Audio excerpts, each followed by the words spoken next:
This is The Healthy Healer, where true voice is your medicine. This is where we help doctors and other healers navigate through the challenging times by learning from the best minds in the healing industry.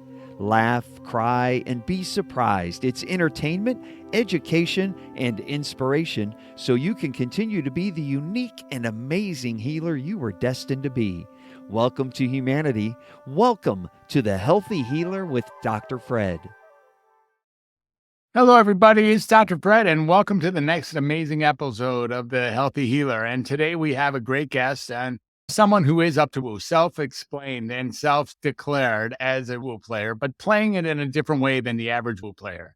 So when you think of woo inside of healing or inside of the world of providing health and optimization for others, maybe one of the first things that comes to mind is tarot cards. It's possible that's how you think, like that's somewhere way out there, and it's essentially synonymous with woo.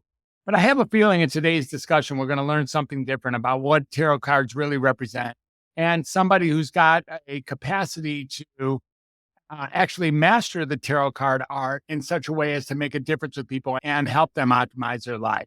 So I look forward to introducing us to Rachel. And Rachel, I hope I haven't overstepped my boundaries by declaring that might be the goal of today's conversation. How are you doing, Rachel Fiorentino? Great to see you. I'm doing great. No, you can call it woo, but I think everything used to be woo-woo at one point until it became mainstream. That's right. Exactly.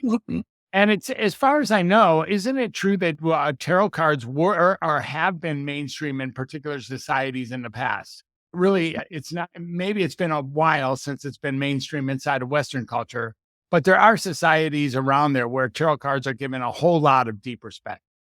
Yeah, there's a lot of different cultures that look at it as just a way of being able to be intuitive.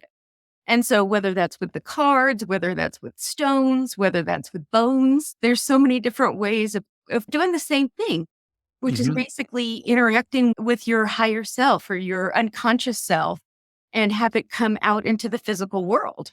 And that is how it is. I've gone that route of pursuing tarot cards, and my wife is into them a bit. So we have a bunch of different tarot card decks at home. And sometimes when we don't have anything to do at night or when we feel called to it, we actually pull the cards out and do some configuration that's drawn forth by the book associated with the card. Before we get too far, I like to ask a question of my guests that gets us started. And it's a 9-letter question, and it really gets to the point. It's really a core question for all of us. Grammatically correct and powerful. And the question is, Rachel Fiorentino, who are you? When I was listening to your other podcast, I was getting ready for this question, and it really made me reflect for a moment. My initial reaction was to say I am both a nurse and tarot card reader. But then I realized that my mission statement really hit exactly who I am, and basically, which is bridging the gap between science, self-development, and spirituality through the utilization of tarot cards. So basically, the science, which is the nursing side of me, the self-development side, which is the life coaching side of me, and spirituality, which is that intuitive side of me, brings it all together and uses cards as another tool in this world to be able to help us get to that self-actualization stage of our life. Self-actualization, very cool word. I totally appreciate it. I've been doing some reading. I saw that you had done some work in Joseph Campbell and with Carl Jung, and really looking at the whole notion of synchronization and hero's journey in the past. And some of the work I've been doing recently is a couple people who came after him, people like Carl Rogers and people like who says that our mission on earth is essentially to naturally self-actualize. And as a therapist, as somebody who's helping someone heal, we just take advantage of the fact that's what we're here to do. We're actually here to find ourselves, to become ourselves. And it seems like if we move out of the way, the things that are in our way of becoming self-actualized, then it naturally occurs. I think what Rogers talks about frequently is this idea of positive, unconditional regard. And we create a space for people to actually find themselves in that setting.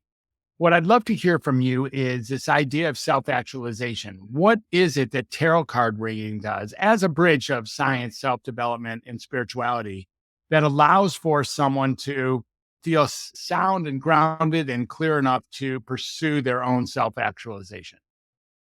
Yeah, I think Self-actualization is in cards, it represents the world card or the universe card, depending on what deck you have. But basically, it's like that card 22. So that's that spiritual awareness that we know what we're doing. We know we've been able to drop our ego. We've been able to drop all the things that no longer serve us and be able to get to the core person of who we are with like unapologetically. We can just be ourselves without having to worry so much about everything else and what is going on with social media, or does somebody like me? Did I get enough likes? We just get to get rid of all of that and be our core value person. Mhm. So how long does it take to actually do a reading?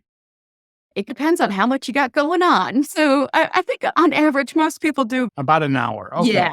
And is there a certain deck that you like to use, or do you pull out different decks for different people? No, and I'm pretty unique in that sense, is that I have had the one deck for the last 34 years that I Wow. use over and over again, and I have not strayed from it. Wow. I know Well, people think that's pretty unique. you're probably pretty familiar. How many cards are in the deck? 78. Yeah. And you're probably pretty familiar with every card in the deck at this point. Yeah, absolutely. Yeah. And how many readings have you done in your career, would you say? Approximately 34 Thousands. years. Thousands. Yeah. Yeah. Because you figure like just last weekend, I was doing an after prom. So I was doing readings every 5 minutes Mhm. for 4 hours.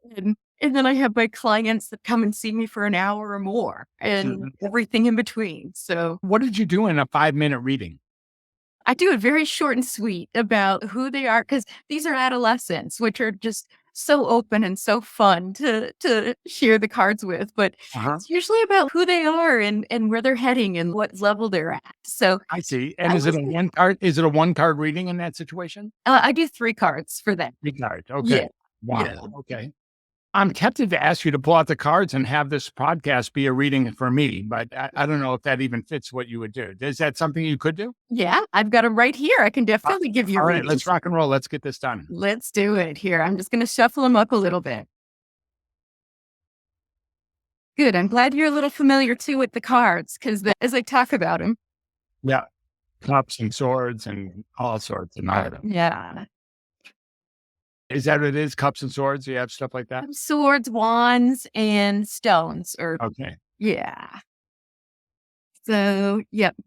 All right. Yeah. And you've got, which is very interesting, is that you've got a lot of swords as well. So that's all that mental aspect. Yeah. So it looks like right now we're just in a process right now of thinking and rethinking and reanalyzing and then going back and forth over and over again.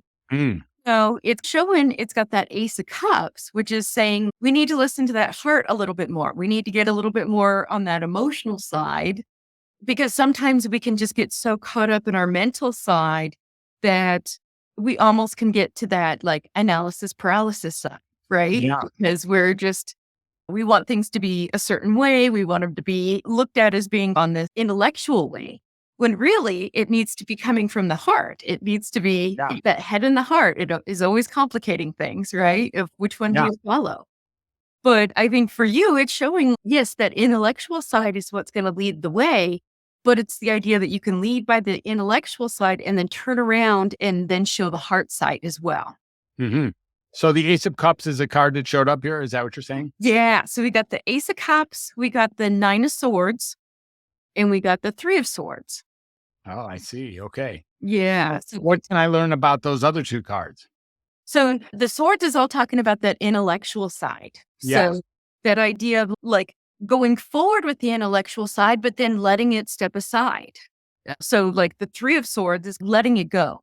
So our mind is moving forward with that 9 of Swords, but we need to step aside and almost have the mourning side of it, like letting it go, to allow for that heart side to come in, the emotional side. All right. So I have the intellectual side with the 9 moving forward, the 3 asking me or creating me to let go of the intellectual side, and then the Ace of Cups to take on the heart side is what you're saying, right? Yeah, Actually exactly. jump into the heart and allow my heart to take over, for fear of possible analysis paralysis, of being overbrained, if you will. Yes, exactly. All Like right. you want to lead with the brain, but then you don't want to go full head first into a wall with your brain. Of course not. Not at all. That sounds, yeah. All right. That seems like a pretty interesting reading overall. Are you comfortable with it at this point? Yeah. Do you want to know more? We can Yeah. Yeah. Say a little more. let's do it. Let's do it. Yeah. Now we get to the Laugh and cry and pee my pants and all that. I had read. Okay, so far, no pee in the pants. there's no pee in the pants yet. Give it time. Give it time. So this is where we're getting into a little bit deeper level. All right. This is So three more this is cards.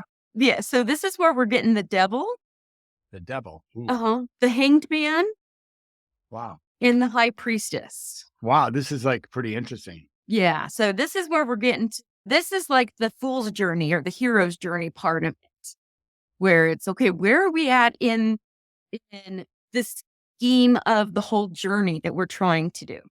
So it's showing that, so the devil is all about like change in the sense of a forced change, but it's also about getting rid of that ego. A lot of times the devil's forcing us to get beyond our own comfort zone to be able to remove that ego of ours so we can just let that all go. It's a big stage in that self-actualization is we got to remove our ego. It can't be just for ourselves anymore. It's got to be for the higher good or whatever that purpose is that we're feeling. But with the hanged man, that's showing that you look at things in a different perspective. That's why you've got the podcast. That's why you're doing this. That's why you've learned all that you have up till now is because you can look at the same things that everybody else does, but in a different perspective. You change that around and show, I'm trying to think of something medical, but then you can turn it around and say, it's not only medical, but it's also spiritual. There's a connection there. It can be both at the same time. Yeah. And so that's part of what you're sharing. And then, but you got to listen to that intuition. That high priestess is saying, let's listen to that intuition. Let's listen to the emotional side. Let's branch that out. If we're going to make the big changes within ourselves as well as with the rest of the world, we got to listen again to that intuition side and be able to share that part as well. So going back again to that emotional side, that's a big theme that's going on. Yeah. But you really want to be able to do more. It's almost like you want that change, but then you want to be that change to others as well, which is great. There's a lot of times that I say that there should have been one more step after self-actualization, and that's teaching self-actualization. Yeah. And that's like that journey that you're getting is teaching that self-actualization. It doesn't mean that we don't go back down on the ladder. Sometimes we nailed it for a few minutes and we're like, yes, I'm right there at that perfect spot. And then we fall back down or something happens. But in general, you're trying to also teach that self-actualization and you're teaching it by showing people that different perspective. And then that's where, again, that intuition keeps coming up. So that means that we really need to be paying attention to any of our dreams, any of our synchronicities, any of those things that are coming through that tells us, like, anytime the intuition is saying, hey, you've got to stop and look at me and notice me is really what's coming up there. All right. That's interesting too. So let's see if I got this right. So the devil, you said something about forced change and getting rid of my ego, like moving myself out of the way beyond my own comfort zone. Yeah. Or the higher good. This is very common. As a psychiatrist, I don't practice psychiatry like other psychiatrists do. And I never really have. And this idea of what is it that it makes me different or so special, it turns out that it is going beyond my own comfort zone for the higher good is really what I'm after. And it's not so simple. And so I do have this different perspective that seems to be represented inside the hangman and a different perspective than others for sure. Again, I'm the undoctor. So I'm somebody who undiagnoses, unmedicates, and undoctrinates people. That's a little bit different than people who come into the average psychiatrist. And how do I do that? I do that based on my intuition. So listening to my emotional side is a challenge for me, but it's also very important. And all the synchronicities that happen in my life all day long, including several noticeable ones today, perhaps even the meeting with you being one as well, listening to that intuition so that I can step in and make the proper fitting change in the world that isn't just for my own self-actualization, but for other people's actualizations as well, taking on a different perspective of what it means to be uncomfortable in this crazy, challenging world in the first place. Yes. Yeah. Yeah. Yeah, you summarized that perfectly. Okay, good. All right. That's cool. You're right. Yeah, I didn't pee my pants. I'm a little disappointed about that. I'll tell you some jokes later. Yeah. To get some jokes. I heard it. My daughter, who was part of she's part of the Synchronicity today. Her name is Hannah. And we had a conversation today. She told me an amazing joke. It really, You got to say it now. You got to say it. Under the shit, man. It's really, you got to say it now. I will. It's really good. I have to give her credit though. So the joke goes that two thieves walk into a liquor store. And one of the thieves said to the other, says, "Is this whiskey?" And the other one says, "Yeah, it's whiskey, but not as whiskey as robbing a bank."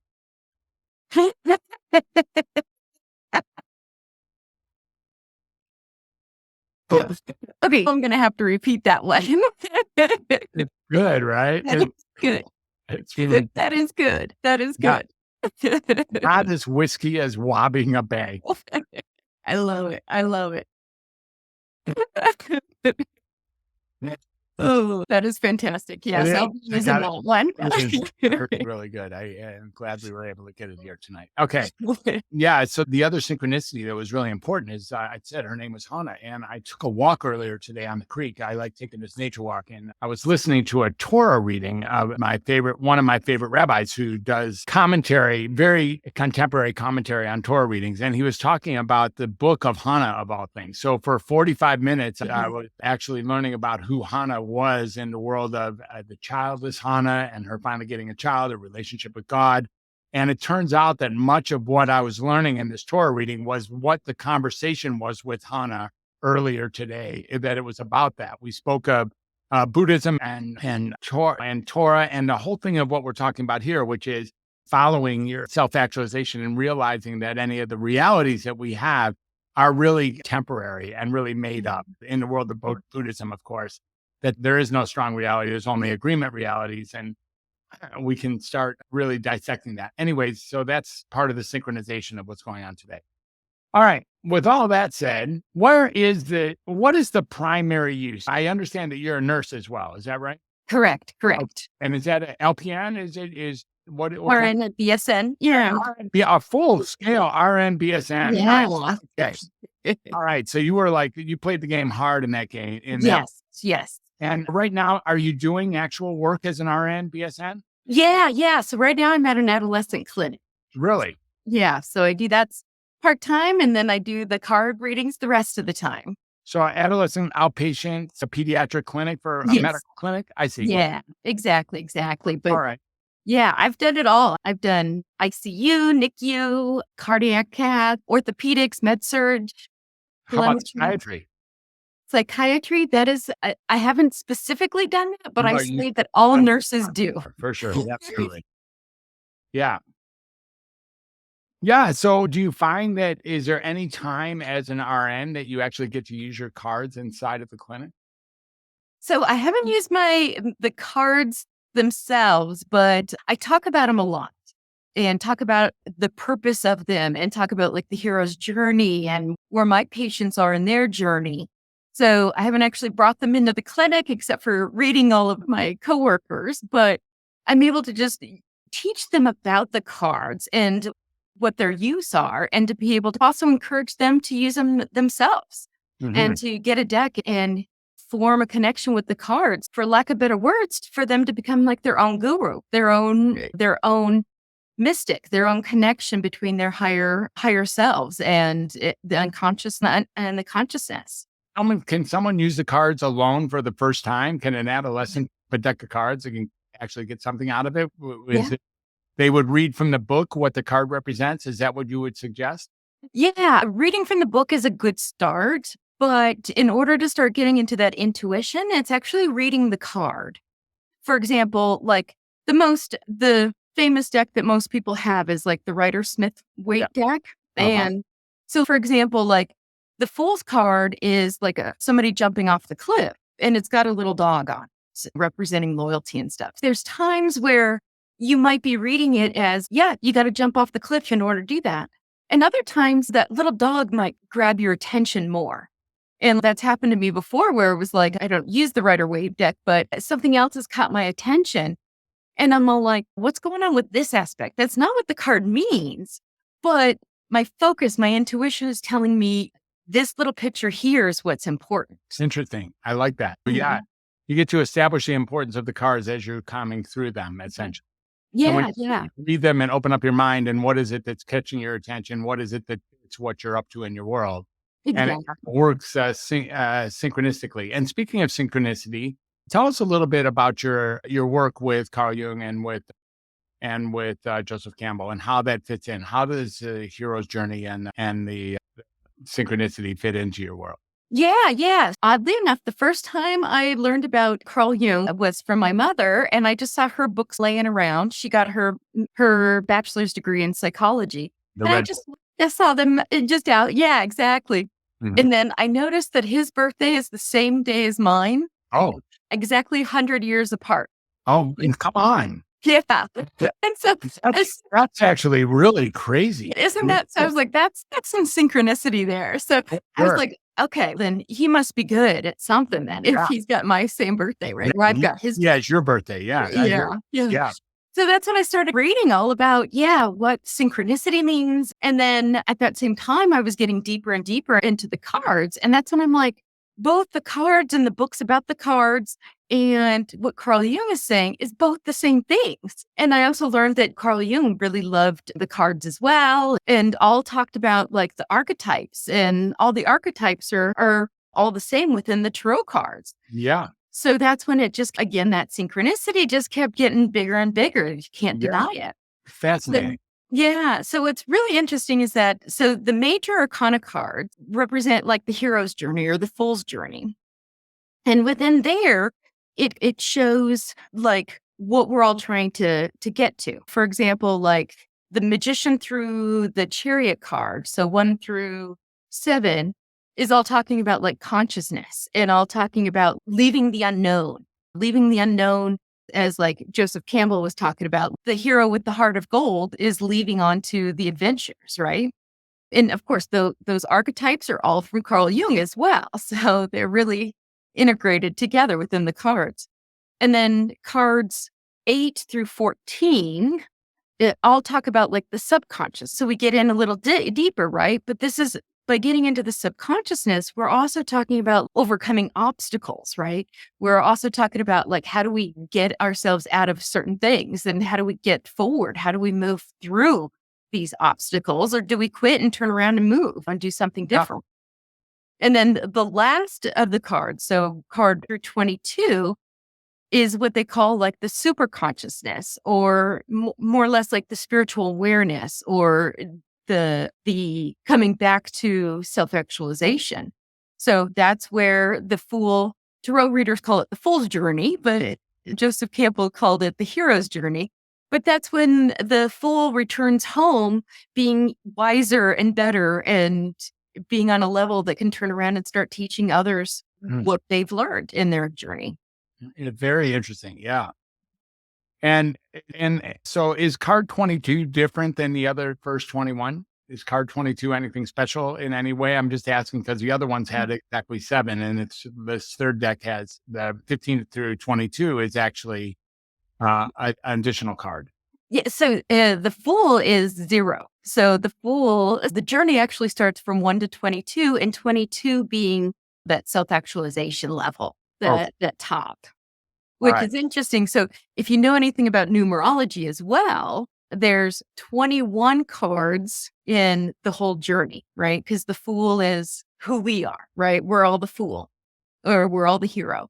So there's actually 21 cards through our journey. And if you add those two numbers together, you get a 3, which is all about like that combination, that completion.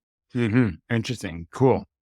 And then say a little bit about so I guess that's Jung and Campbell. I guess you did combine. And let's say a little bit more about how did you get to be here? What happened in your life that had you get the tarot cards, or the direction that you were going to take your life? Yes, I was a tarot reader before I was a nurse. And so I'll probably say probably about 9 years old. And I don't know if you're familiar with Art Bell. Did you ever listen to Art Bell? I don't. No. Okay. So he was out of Nevada, and he had a radio show that had all the psychics and mediums and UFO people and all of that. And so I just grew up listening to him and just being fascinated with mythology and symbology and all of those how all of this works. And there's got to be something to it if there's this many people asking questions about it. So I started reading professionally at 18.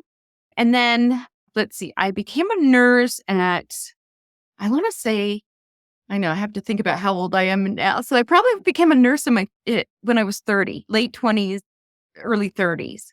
Because I kept going back and forth of the cards are nice, but they're a little woo-y and stuff. And nobody can really take me seriously. So I've got a big heart. I love to heal people. I love to be around people. So nurse has always been something that's just fit in me as well. So I took that journey. And what I'd noticed is that I kept going back and forth. Like I felt like I had to be all nurse or all tarot reader. If I was a tarot reader, people wouldn't take me seriously as a nurse. If I was a nurse, people wouldn't take me seriously as a tarot reader.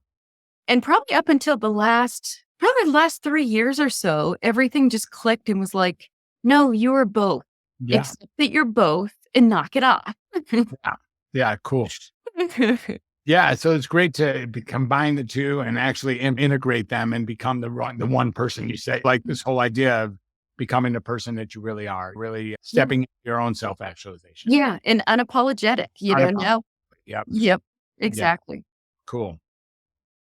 All right. Thank you for an amazing conversation. It was super fun, and I appreciate your reading as well. And how can people find you if they want to work with you or learn more from you or learn how to tarot or get some guidance? Yeah, absolutely. I'm at bridgethegaptarot.com.